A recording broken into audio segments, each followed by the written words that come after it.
آج ہمارا سبق ہے سورۃ التکویر ہے، شروع کرتے ہیں۔ سورۃ التکویر 30واں پارہ ہے، شروع کرتے ہیں۔ نحمدہ و نصلی علی رسولہ الکریم، اما بعد فاعوذ باللہ من الشیطان الرجیم، بسم اللہ الرحمن الرحیم۔ رب اشرح لی صدری ویسر لی امری واحلل عقدۃ من لسانی یفقہوا قولی۔ آج ہم انشاءاللہ تعالیٰ 2 صورتیں پڑھیں گے، سورۃ التکویر اور سورۃ انفطار۔ بسم اللہ الرحمن الرحیم۔ اذا الشمس كورت واذا النجوم انكدرت واذا الجبال سيرت واذا العشار عطلت واذا الوحوش حشرت واذا البحار سجرت واذا النفوس زوجت واذا الموءودة سئلت بأي ذنب قتلت واذا الصحف نشرت واذا السماء كشطت واذا الجحيم سعرت واذا الجنة أزلفت علمت نفس ما أحضرت۔ صدق اللہ العظیم۔ سورۃ التکویر اور سورۃ الانفطار جو ہیں یہ جوڑا کی شکل میں ہیں، ان میں ایک ہی طرح کے مضامین بیان ہوئے ہیں۔ نبی اکرم صلی اللہ علیہ وآلہ وسلم کی حدیث ہے، ترمذی شریف میں ابواب التفسیر میں یہ حدیث بیان کی گئی ہے، صحیح حدیث ہے کہ جو شخص یہ چاہے کہ وہ قیامت کے منظر کو اپنی آنکھوں سے دیکھ لے، جو شخص یہ چاہے کہ وہ قیامت کے منظر کو اپنی آنکھوں سے دیکھ لے، جیسے آپ کو ویڈیو دیکھتے ہیں، تو وہ سورۃ التکویر یہ جو ابھی شروع کر رہے ہیں، اس کے بعد اگلی جو جسٹ سورت ہے سورۃ الانفطار اور سورۃ انشقاق جو ہے، یہ 3 صورتیں پڑھ لے تو اس کے سامنے قیامت جو ہے نا سامنے اس کے آ جائے گی، بالکل اس کی امیجنیشن اگر کام کرتی ہو تو اس کو بالکل سامنے قیامت کا منظر سامنے اس کے آ جائے گا۔ تو اس وجہ سے ان صورتوں کی بہت زیادہ اہمیت ہے، اور جیسا کہ ہم پہلے بھی بتا چکے ہیں کہ یہ صورتیں جو ابھی آج کل ہم پڑھ رہے ہیں مکی صورتیں ہیں، اور مکہ کے شروع دور میں یہ نازل ہوئی ہیں، اور قرآن مجید میں ترتیب کے لحاظ سے یہ آخر میں آئی ہیں۔ تو شروع کرتے ہیں۔ اذا الشمس کورت، اور جب سورج لپیٹ دیا جائے گا، واذا النجوم انکدرت، اور جب تارے بے نور ہو جائیں گے، واذا الجبال سیرت، اور جب پہاڑ سلا دیے جائیں گے۔ اب یہ قیامت کا منظر کشی کی جا رہی ہے۔ واذا العشار عطلت، جب 10 ماہ کی حاملہ اونٹنیاں بیکار چھوڑ دی جائیں گی، واذا الوحوش حشرت، اور جب وحشی جانور اکٹھے کیے جائیں گے، واذا البحار سجرت، اور جب سمندر بھڑکا دیے جائیں گے، واذا النفوس زوجت، اور جب روحیں جسموں سے ملا دی جائیں گی، واذا الموءودة سئلت، اور جب زندہ درکور کی ہوئی لڑکی سوال کی جائے گی، یعنی اس سے پوچھا جائے گا بأي ذنب قتلت، کہ اس کو کس گناہ کی وجہ سے قتل کیا گیا۔ اب یہ ایک طرح سے منظر کشی ہے۔ تو شروع میں اللہ تعالیٰ نے فرمایا اذا الشمس کورت، قیامت کا کون سا منظر ہوگا؟ جب سورج لپیٹ دیا جائے گا، واذا النجوم انکدرت، اور جب تارے بے نور ہو جائیں گے۔ آپ اندازہ لگائیں کہ سورج کو لپیٹ دیا جائے گا۔ بعض روایات میں یہاں تک آتا ہے کہ سورج اور چاند کو لپیٹ کے سمندر میں پھینک دیا جائے گا، جیسے سمندر ابل پڑیں گے۔ بعض روایات میں اس طرح بھی آتا ہے۔ اور دوسری جو اس کی مفسرین نے تفسیر بیان کی ہے وہ یہ کہتے ہیں کورت کا مطلب ہوتا ہے جس طرح پگڑی ہے، پگڑی آپ لپیٹتے ہیں تو وہ گولائی میں اس طرح لپیٹی جاتی ہے، تو سورج کی روشنی اور سورج کی حرارت کو لپیٹ کے اس کو بے نور کر دیا جائے گا، اور اس کو پھر بعض روایات میں یہ آتا ہے کہ جہنم میں پھینک دیا جائے گا۔ تو یہ قیامت کے حالات ہیں۔ اس کے بعد واذا النجوم انکدرت، اور تارے بے نور ہو جائیں گے۔ بعض اگلی صورت میں آئے گا کہ تارے جھڑ جائیں گے، تارے جھڑ کے بکھر جائیں گے۔ تو اس کی تشریح میں مفسرین نے کہا ہے کہ جیسے بعض کی رائے ہے کہ جس طرح کش ثقل ہے، جس نے چیزوں کو بیلنس کیا ہوا ہے وہ ختم ہو جائے گی اور ہر چیز ڈسٹرب ہو جائے گی اور ٹکرائے گی اور گر پڑے گی اور اس طریقے سے۔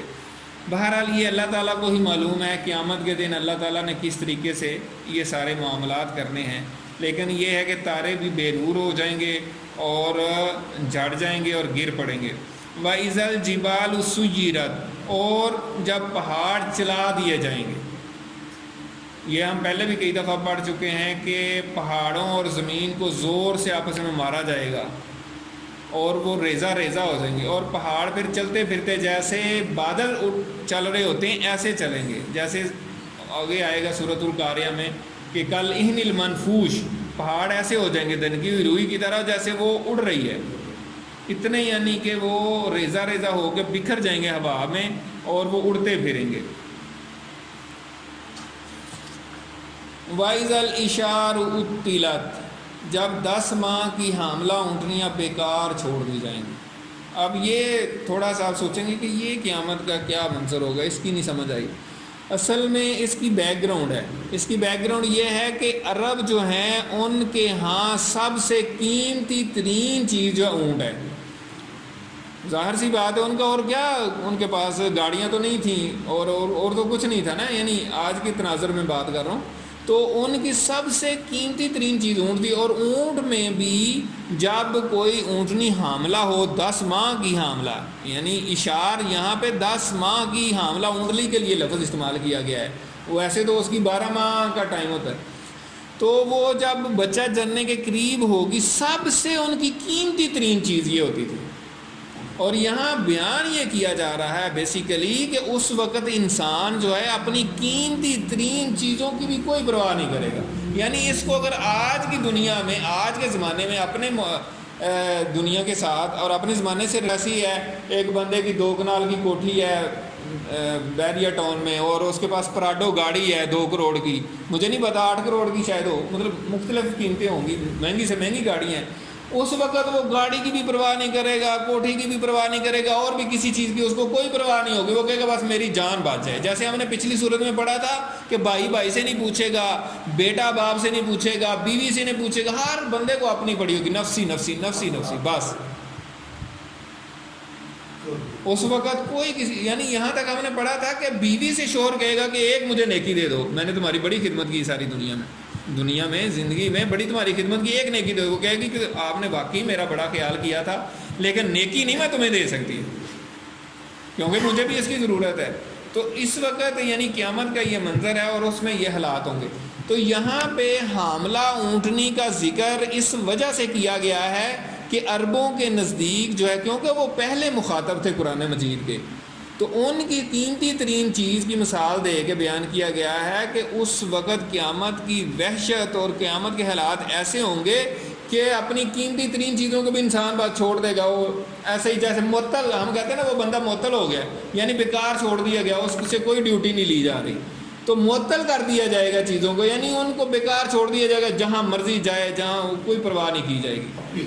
اور اس کی اہمیت جو ہے ایک اور حدیث میں بھی آتی ہے، قرآن مجید کی اہمیت کے حوالے سے بھی نبی اکرم صلی اللہ علیہ وسلم نے بھی حاملہ اونٹنی کو ہی بطور مثال پیش کیا ہے، یعنی کسی چیز کی مثال اس کی اہمیت کی وجہ سے دی جاتی ہے کہ اس سے لوگوں کو بات زیادہ بہتر سمجھ میں آئے گی۔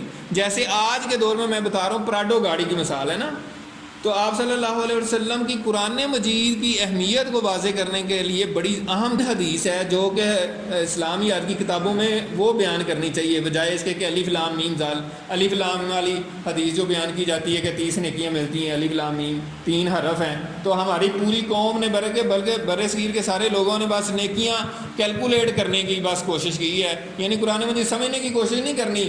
وہ کہتے ہیں بھائی جتنا زیادہ قرآن پڑھا جائے گا اتنی زیادہ نیکیاں، ہم کیوں سمجھ کے پڑھیں؟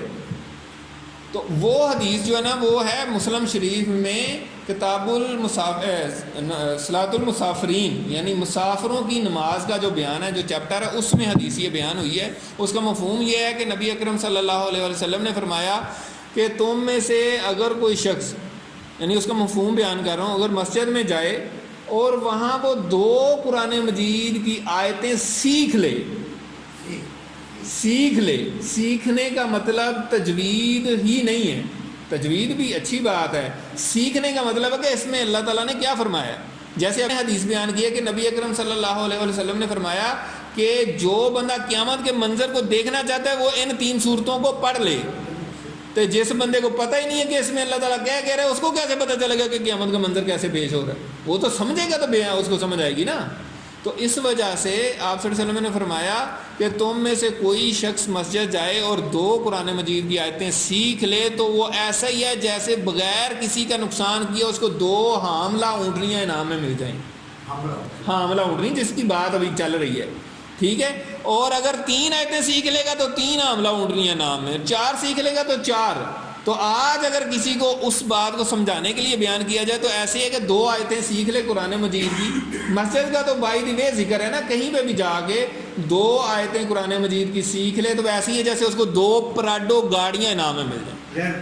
لینڈ کروزر اچھا ٹھیک ہے، لینڈ کروزر گاڑیاں مل جائیں. 3 آیتیں سیکھے گا 3 لینڈ کروزر، 4 سیکھے گا 4، جتنی سیکھے گا اتنی. تو پھر بندے کو تھوڑی بہت شاید اس کے دماغ میں کوئی کلک کرے بات کی، یار یہ تو بڑی اہم بات ہے. یہ اصل میں انسانی نفسیات کے مطابق قرآن مجید اللہ تعالیٰ نے اور اللہ کے رسول نے انسانی نفسیات کے مطابق چیزوں کو بیان کیا ہے. اور اس کی واضح مثال ایک اور بھی ہے، جیسے اکثر ہم بیان بھی کرتے ہیں کہ اللہ تعالیٰ کہتا ہے کہ میں تمہاری ماں سے 70 گنا زیادہ تم سے محبت کرتا ہوں. اب اس کی کیا وجہ ہے؟ کبھی غور کیا ہے؟ اس زمین پر اس دنیا میں ماں سے زیادہ کوئی بھی شخص آپ سے محبت نہیں کرتا. سب سے بڑا یونٹ اللہ تعالیٰ نے ماں کا یونٹ تھا، اس کے ساتھ ملٹی پلائر لگا کے سمجھایا انسان کو، اور سمجھانے کا طریقہ ہی نہیں تھا اور کوئی آپشن ہی نہیں تھا. اللہ تعالیٰ اور کس کی محبت کا ذکر کرتا؟ آپ کو سمجھ ہی نہیں آنی تھی. تو سب سے انسان کے پاس جو سب سے بڑی محبت کا سمبل تھا ماں تھی، سب سے بڑا یونٹ تھا، اس کو بھی ملٹی پلائر لگا کے بتایا ہے. اور 70 کا مطلب اونلی 70 نہیں ہوتا عربی میں، یہ مبالغے کا سیگا ہے، اس کا مطلب ہوتا ہے بے انتہا. ٹھیک ہے نا؟ تو یعنی جتنی تمہاری ماں محبت کرتی ہے میں تمہیں اس سے ہزاروں لاکھوں کروڑوں اربوں خربوں گنا زیادہ محبت کرتا ہوں، یہ اس کا مطلب ہے. تو بات اصل میں یہ ہو رہی ہے کہ یہ کلام کی ضرورت ہوتی ہے، اور ایک کلچر میں ایک تہذیب میں جس کی زیادہ اہمیت ہوتی ہے اس سے ریلیٹ کر کے چیز بتائی جاتی ہے. تو یہاں یہ بیان کیا جا رہا ہے کہ قیامت کا منظر ایسا ہولناک اور ایسا دہشت والا ہوگا کہ لوگ اپنی قیمتی ترین چیزیں بھی چھوڑ دیں گے. آج کل کے دور میں بھی آپ نے دیکھا ہے، کئی آپ نے دیکھا ہوگا سیلاب آ گیا بڑا شدید، خاص طور پہ ہاں زلزلہ آ جائے یا سیلاب آ جائے تو ان کی گاڑیاں ایسے وہ جا رہی ہیں، اور زلزلہ آ جائے تو لوگ سارا کچھ چھوڑ کے بھاگ جاتے ہیں، اپنے بچے چھوڑ کے بھاگ جاتے ہیں، کہتے ہیں بس میں اپنے آپ کو بچا لوں. تو قیامت کا منظر تو اس سے کئی ہزاروں گنا شدید ہوگا. وَإِذَا الْوُحُوشُ حُشِرَتْ، اور جب وحشی جانور اکٹھے کیے جائیں گے. قیامت کے دن وحشی جانور بھی اکٹھے ہو جائیں گے، اور مفسرین نے لکھا ہے کہ وہ جنگلوں سے انسانی آبادیوں کی طرف آنا شروع ہو جائے گا. اتنا خوف پھیلے گا کہ جانور جو ہیں وہ انسانی آبادی کی طرف آنا شروع ہو جائیں گے، اور انسان بھی خوفزدہ ہوں گے، ہر چیز خوفزدہ ہوگی. اور اس کا دوسرا مفہوم یہ بیان کیا ہے کہ قیامت کے دن جب حساب کتاب ہوگا تو اس وقت بھی جانوروں کو اکٹھا کیا جائے گا. حدیث میں آتا ہے کہ انسانوں کے ساتھ تو انصاف ہوگا ہی ہوگا، جانوروں میں بھی انصاف کیا جائے گا. اور اگر ایک سینگ والی بکری نے بغیر سینگ والی بکری کو مارا ہوگا تو اس کو بھی سزا دی جائے گی، اس کو بدلہ دلایا جائے گا. یعنی اس کے سینگ ہٹا دیے جائیں گے اور اس کو سینگ عطا کیے جائیں گے، اور وہ اس کو انہی سینگوں سے مارے گی. تو یہ جانوروں میں بھی بدلہ دیا جائے گا. اور پھر جانور جو ہیں ان کو پھر حکم ہوگا کہ مٹی ہو جائیں، ان کا بس یہاں تک ہی سلسلہ ہے. اور یہی معاملہ دیکھ کے کافر کہیں گے یا لیتنی کنت ترابا، کہ یار میں بھی ایک کاش مٹی ہو جاتا، میرا آگے حساب کتاب نہ چلتا، آگے مجھے جہنم میں نہ جانا پڑتا، ادھر ہی میرا کام تمام ہو جاتا. وَإِذَا الْبِحَارُ سُجِّرَتْ، اور جب سمندر بھڑکا دیے جائیں گے. قیامت کے جو ہولناک مناظر ہیں اس میں یہ بھی ایک بات ہے، جیسے بعض روایات میں نے بتایا کہ سورج اور چاند کو اس میں ڈال دیا جائے گا جس سے ابل پڑیں گے. بعض کہتے ہیں کہ جیسے زمین کے اندر لاوا ہے لاوے ہیں سمندر میں بھی ہوتے ہیں، اس میں بھی لاوے پھوٹ پڑتے ہیں، اور لاوا پھوٹتا ہے تو ظاہر سی بات ہے جیسے پتھر پھینکے ایک جوہر میں تو وہ لہریں پیدا ہوتی ہیں، تو جب لاوا پھوٹے گا تو اس کی لہریں، اور اسی سے سونامی آتے ہیں اور بڑے بڑے شہر ڈوب جاتے ہیں اور بڑی بڑی تباہی ہوتی ہے۔ تو ایک تو یہ ہے، دوسرا اس کا مفہوم یہ بیان کیا ہے کہ یعنی ایک تو لاوا پھوٹنے کی بات ہے، دوسرا بعض مفسرین نے یہ بھی لکھا کہ جیسے مطلب تیل بھی ہے سمندروں کی تہہ میں لوگ ہمارے پاکستان کا بھی آپ نے سنا ہوگا، بڑے کچھ عرصہ پہلے تیل کی تلاش کر رہے تھے اور پتہ چلا جی تیل نکل آیا پھر پتہ نہیں کیا ہوا، تو وہ تیل جو ہے اس کو اگر آگ لگ جائے تو پھر کیا بنے گا؟ اس کی مختلف یعنی کہ تفاسیر بیان کی، لیکن اصل بات یہی ہے کہ قیامت کے دن کے جو سمندر ہوں گے ان کو بھڑکا دیا جائے گا، وَإِذَا النُّفُوسُ زُوِّجَتْ، اور جب روحیں جسموں سے ملا دی جائیں گی، یعنی قبروں میں لوگ پڑے ہیں، مردہ پڑے ہیں، تو اللہ کا حکم ہوگا جب اگنا شروع ہوں گے پھر ان میں روحیں ڈالی جائیں گی تو وہ اٹھ کھڑے ہوں گے۔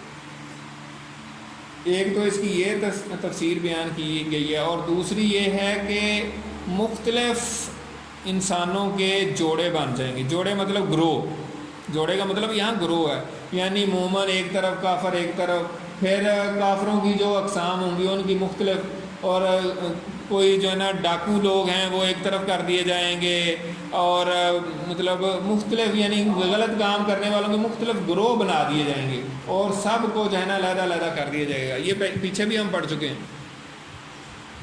وَإِذَا الْمَوْءُودَةُ سُئِلَتْ، اور جب زندہ درگور کی ہوئی لڑکی سوال کی جائے گی، اس سے پوچھا جائے گا بِأَيِّ ذَنبٍ قُتِلَتْ، کہ اس کو کس گناہ کی وجہ سے قتل کیا گیا تھا۔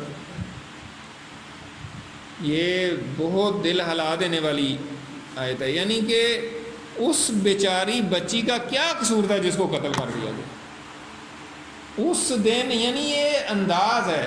یہ بھی بعض جگہ پہ مفسرین نے لکھا ہے کہ یہ اس کا مطلب یہ بھی ہے کہ اس سے پوچھا جائے گا، یعنی بلکہ وہ خود پوچھے گی کہ مجھے کس وجہ سے قتل کیا، لیکن زیادہ رائے یہ ہے کہ یہاں پہ مجہول کا صیغہ ہے سئلت، ٹھیک ہے نا، اس سے پوچھا جائے گا، اور اس میں زیادہ بلاغت ہے، اس میں زیادہ اللہ تعالیٰ کی زیادہ سختی پائی جاتی ہے کہ اللہ تعالیٰ اس سے پوچھیں گے ہاں تمہیں کس جرم میں قتل کیا، یعنی جس نے قتل کیا ہوگا اصل میں عتاب اس پہ ہوگا، اس کو ڈانٹ پڑے گی کہ تمہیں کس جرم میں قتل کیا گیا ہے، کیوں تمہیں قتل کیا گیا۔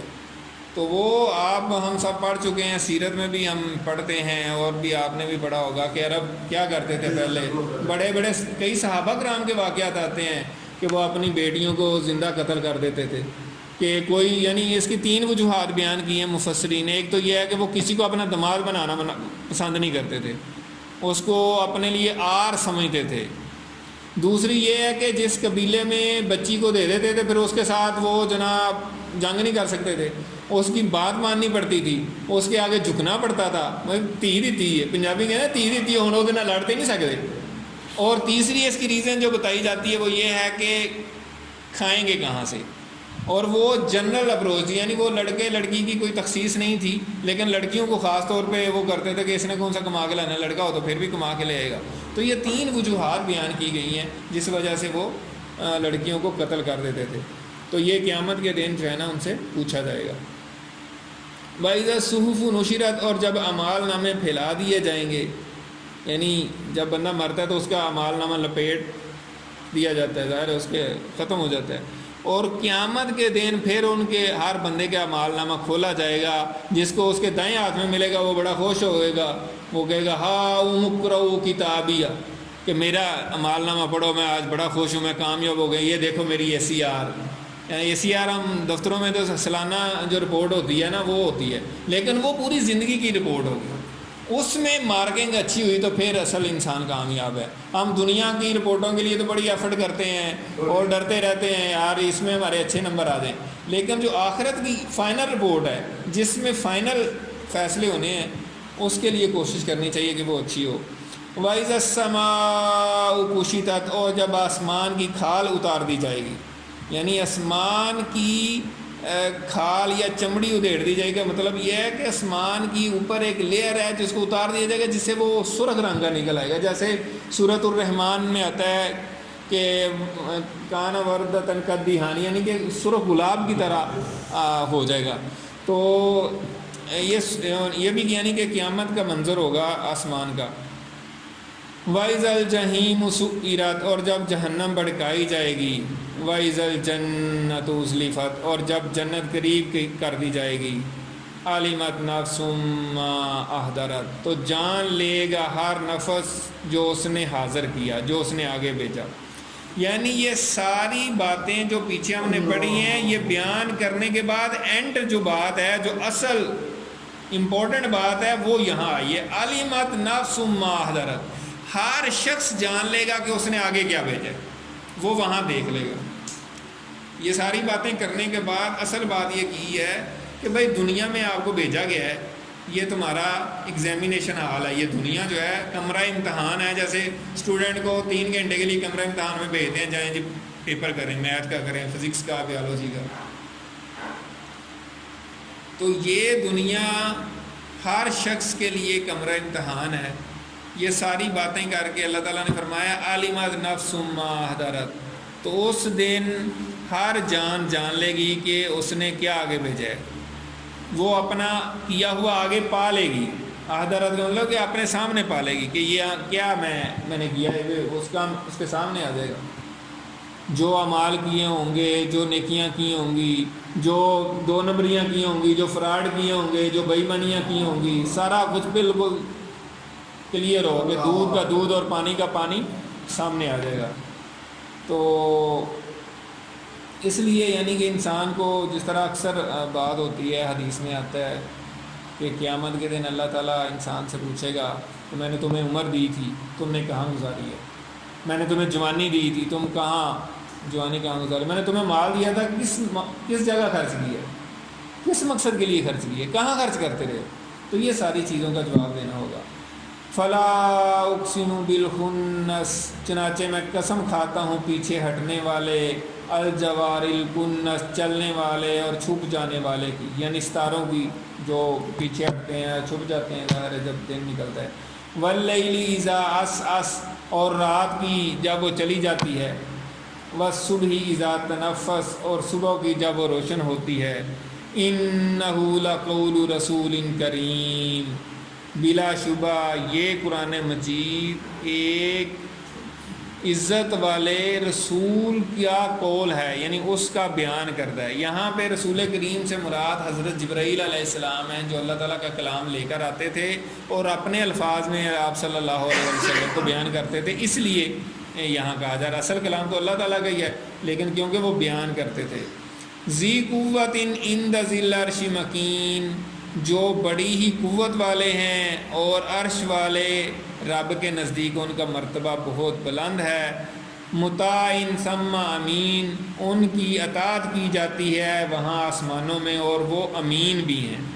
یعنی یہ بیسیکلی 3 جو آیات ہیں یہ حضرت جبرائیل علیہ السلام کے بارے میں بیان کی گئی ہیں کہ ان کی کیا شان ہے اور ان کا کیا رتبہ ہے، ان کا کیا مقام ہے. تو ایک تو یہ ہے کہ وہ رسول کریم ان کو کہا گیا، عزت والا پیغمبر، یعنی پیغام لانے والا. اور پھر یہ ہے کہ اللہ کے نزدیک جو ہے نا وہ بڑے عزت والے ہیں، مرتبے والے ہیں اور قوت والے ہیں. جیسے کہ آپ صلی اللہ علیہ وسلم نے ان کو دیکھا تھا، 600 پر تھے ان کے، اور وہ عرش سے فرش تک بہت جلد پہنچ جاتے ہیں. بعض روایات میں آتا ہے کہ حضرت یوسف علیہ السلام کو جب کنویں میں پھینکا گیا تو کنویں میں پھینکا جا رہا تھا، جب اوپر سے پھینکا تو نیچے تھا، اللہ تعالیٰ نے اوپر سے حضرت جبرائیل کو حکم دیا کہ جاؤ ان کو گرنے نہیں دینا. تو وہ اوپر سے عرش سے وہاں پہنچے اور انہوں نے ان کو گرنے نہیں دیا. تو ان کی اتنی سپیڈ ہے.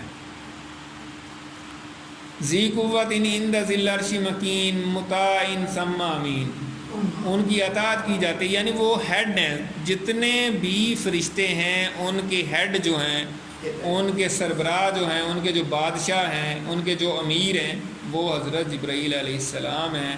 اور دوسرا یہ ہے کہ وہ امین ہیں، امانت دار ہیں. جو بھی وحی لے کر آتے ہیں وہ اس میں امین ہیں، اس میں کچھ گڑبڑ نہیں ہونے دیتے. وما صاحبکم بمجنون، اور اے اہل مکہ تمہارے یہ ساتھی یعنی نبی اکرم صلی اللہ علیہ وسلم کوئی دیوانے نہیں ہیں، ان کو کوئی جنون لاحق نہیں ہے، ان کے اوپر کوئی جن نہیں آتا۔ اس میں یہ ہے کہ جب نبی اکرم صلی اللہ علیہ وسلم پر وحی نازل ہونی شروع ہوئی تو وہ ان کو یہ ہوا پتہ نہیں ان کے اوپر کوئی جن آتا ہے نعوذ باللہ، جیسے کاہنوں کے پاس جنات وغیرہ ہوتے تھے تو وہ آ کے کوئی خبریں بتاتے تھے، تو انہوں نے بھی اس طرح کے سمجھ لیا۔ اس وجہ سے جو ابو لہب کی بیوی تھی جو اصل میں ابو سفیان کی بہن تھی، تو وہ ان کا گھر قریب تھا، تو آپ صلی اللہ علیہ وسلم تہجد کے لیے اٹھتے تھے، تو ایک دفعہ آپ کی طبیعت خراب ہوئی، کچھ دن نہیں اٹھے، تو اس نے آ کے کہہ دیا کہ میں دیکھ رہی ہوں کہ کچھ دنوں سے آپ کا جو شیطان آپ کے پاس آتا تھا وہ نہیں آیا، نعوذ باللہ۔ تو اس کے علاوہ ایک واقعہ بیان کیا گیا ہے کہ ایک بندہ تھا، بڑا ایکسپرٹ تھا جنات نکالنے کا، زماد اس کا نام تھا، تو وہ ایک دفعہ مکہ آیا تو لوگوں نے بتایا کہ اس طرح ہمارے ایک صاحب ہیں تو ان کو اس طرح کا کوئی مسئلہ ہے، نعوذ باللہ، وہ تو اس طرح سمجھ رہے تھے۔ تو وہ آپ صلی اللہ علیہ وسلم کے پاس آیا اور بڑی خیر خواہی کے انداز میں اس نے آپ صلی اللہ علیہ وسلم سے کہا کہ اگر آپ کو کوئی ہے تو میں اس کا ایکسپرٹ ہوں، تو میں آپ کا علاج کرتا ہوں۔ تو آپ نے آگے سے قرآن کی تلاوت یا اور کلمات جو ہے نا بیان کیے، تو وہ اس نے کہا کہ یہ تو بہت زبردست کلام ہے، آپ دوبارہ پڑھیں۔ آپ نے دوبارہ پڑھا تو اس نے کہا کہ میں آپ کے ہاتھ پہ بیعت کرتا ہوں، تو وہ مسلمان ہو گیا۔ تو یہ مثال پھر آگے بیان کی جاتی ہے نا کہ جو بندہ جس فیلڈ کا ایکسپرٹ ہوتا ہے نا اس کو پتہ ہوتا ہے کہ یہ کیا ہے۔ جیسے حضرت موسیٰ علیہ السلام کے واقعے میں جب وہ آئے تھے جادوگر، تو جب حضرت موسیٰ علیہ السلام نے اپنا عصا پھینکا تو وہ ساری رسیاں لاٹھیاں ان کی کھا گیا نا، تو انہوں نے کہا یار یہ جادو نہیں ہو سکتا، یہ حقیقت ہے۔ ہم تو نظروں لوگوں کی نظریں باندھ دیتے ہیں نا، تو ہماری تو نظریں نہیں کوئی باندھ سکتا، تو یہ تو ویسے ایکچولی میں کھا گیا ہے۔ ہم تو لاٹھیاں رسیاں پھینکتے ہیں، وہ لوگوں کو حرکت کرتی نظر آتی، لوگ کہتے ہیں سانپ ہے، سانپ نہیں ہوتے۔ تو یہ تو بالکل ہی چٹ کر گیا، یہ تو بھائی جادو نہیں ہے۔ اسی طرح حضرت عیسیٰ علیہ السلام کو جو اللہ تعالیٰ نے معجزہ دیا، اس وقت میڈیکل سائنس اپنے عروج پہ تھی، تو حضرت عیسیٰ علیہ السلام نے نبی جو مادر زادہ تھا تو اس پہ ہاتھ پھیرا تو وہ ٹھیک ہو گیا۔ مردے کو کہا کہ اللہ کے حکم سے اٹھ پڑا۔ مٹی کی مورتیں بنا کے نا، مٹی کی چڑیا بنا کے حضرت عیسیٰ اس میں پھونک مارتے تو وہ پرندہ بن کے اڑ جاتی تھی۔ انہوں نے کہا بھائی میڈیکل سائنس اتنا نہیں کر سکتی، جو مرضی ہو جائے، یہ نہیں ہو سکتا بھائی، یہ نہیں ہے۔ تو اسی طریقے سے جب یہ جو جنات نکالنے والا بندہ تھا اس نے کہا یار یہ کیسی بات ہے، پاگل ہیں یہ سارے، ان کا تو کلام ہی بڑا زبردست ہے، یہ ایسی تو کوئی بات ہی نہیں ہے۔ تو وہ پھر مسلمان ہو گیا۔ ایسا ہی ہے، وما صاحبکم بمجنون ولقد راہ بالافق المبین۔ اور البتہ تحقیق نبی اکرم صلی اللہ علیہ وسلم نے اس جبریل کو کھلے کنارے یعنی آسمان کے کھلے کنارے میں دیکھا۔ جیسے میں بتا رہا تھا کہ نبی اکرم صلی اللہ علیہ وسلم نے جبریل علیہ السلام کو 2 دفعہ ان کی اصلی حالت میں دیکھا ہے۔ ویسے تو انسانی شکل میں آتے تھے، جیسے کہ حدیث جبریل بڑی مشہور ہے کہ ایک بندہ آیا، بڑا اس کے سفید کپڑے تھے، بہترین یعنی کالے بال تھے اور بالکل فریش تھا، پتہ نہیں ہمیں چلا کہ کہاں سے آیا اتنا فریش بندہ، تو سفر کر کے آئے تو گندے ہوتے ہیں کپڑے۔ تو آ کے آپ صلی اللہ علیہ وسلم کے ساتھ گھٹنوں سے گھٹنے ملا کے بیٹھ گیا اور پوچھا کہ اسلام کیا ہے، ایمان کیا ہے اور احسان کیا ہے۔ بڑی مشہور حدیث ہے، حدیث جبریل اس کو کہتے ہیں۔ تو وہ انسانی شکل میں آئے تھے۔ آپ صلی اللہ علیہ وسلم نے بعد میں صحابہ سے پوچھا کہ یار جب وہ چلے گئے نا، آپ نے کہا دیکھنا یار وہ بندہ کدھر گیا ہے، صحابہ کو بتانا تھا۔ انہوں نے کہا حضور وہ تو اچانک غائب ہو گیا۔ تو آپ نے فرمایا وہ حضرت جبریل علیہ تمہیں تمہارا دین سکھانے آئے تھے، کیونکہ صحابہ کرام کو منع کر دیا گیا تھا زیادہ سوال کرنے سے۔ صحابہ کرام ڈرتے تھے اور دعائیں کرتے تھے یار کوئی بدھو آئے، کوئی بندہ آئے حضور پاک سے سوال پوچھے تو ہمیں بھی پتہ چلے۔ تو اس وجہ سے یعنی انسانی شکل میں آتے تھے حضرت جبرائیل علیہ السلام زیادہ تر، لیکن 2 دفعہ آپ صلی اللہ علیہ وسلم نے ان کو اصلی حالت میں دیکھا ہے۔ جب دوسری وحی نازل ہوئی سورۃ المدثر کی، جیسے ہم نے پیچھے پڑھا ہے، تو اس وقت جو ہے نا سارے آسمان کو انہوں نے بھرا ہوا تھا، اور آپ صلی اللہ علیہ وسلم کو انہوں نے بلایا، ایک آپ نے دائیں دیکھا بائیں دیکھا نہیں، پھر آسمانوں پہ نظر پڑی تو پوری آسمان بھرا ہوا تھا، کرسی پہ بیٹھے ہوئے تھے، 600 ان کے پار تھے۔ اور دوسری دفعہ جو ہے نا معراج شریف کے واقعے میں حضور پاک صلی اللہ علیہ وسلم نے حضرت جبریل کو اصل حالت میں دیکھا۔ اس کے علاوہ جو ہے نا وہ نارمل انسانی حالت میں آتے تھے۔ تو یہاں پہ اسی واقعے کی طرف اشارہ ہے جو آپ نے پہلی دفعہ ان کو دیکھا تھا، وَلَقَدْ رَاهُ بِالْأُفُقِ الْمُبِينِ۔ یقیناً نبی اکرم صلی اللہ علیہ وسلم نے جبریل علیہ السلام کو کھلے کنارے میں دیکھا، وما ہوا علی الغیب بدنین، اور یہ نبی صلی اللہ علیہ وسلم غیب کی خبریں بتانے کے بارے میں بخیل نہیں ہے۔ بڑی اہم آیت ہے، ٹھیک ہے نا، نبی اکرم صلی اللہ علیہ وسلم غیب کی خبریں بتانے کے بارے میں بخیل نہیں ہے۔ پہلے تو بات یہ کہ غیب کی خبریں بتاتے ہیں اور اس میں بخل بھی نہیں استعمال کرتے، یعنی بخل نہیں کرتے۔ تو اس کا جو مفسرین نے اس کی تفسیر بیان کی ہے وہ یہی ہے کہ نبی اکرم صلی اللہ علیہ وسلم کو اللہ تعالیٰ نے جو بھی وحی دی ہے وہ آپ نے آگے بیان کی ہے، کسی چیز کو بھی آپ نے روکا نہیں ہے، کوئی چھپائی نہیں ہے چیز، کیونکہ اگر آپ چھپا لیتے تو نبوت کا حق ہی ادا نہیں ہوتا، ٹھیک ہے۔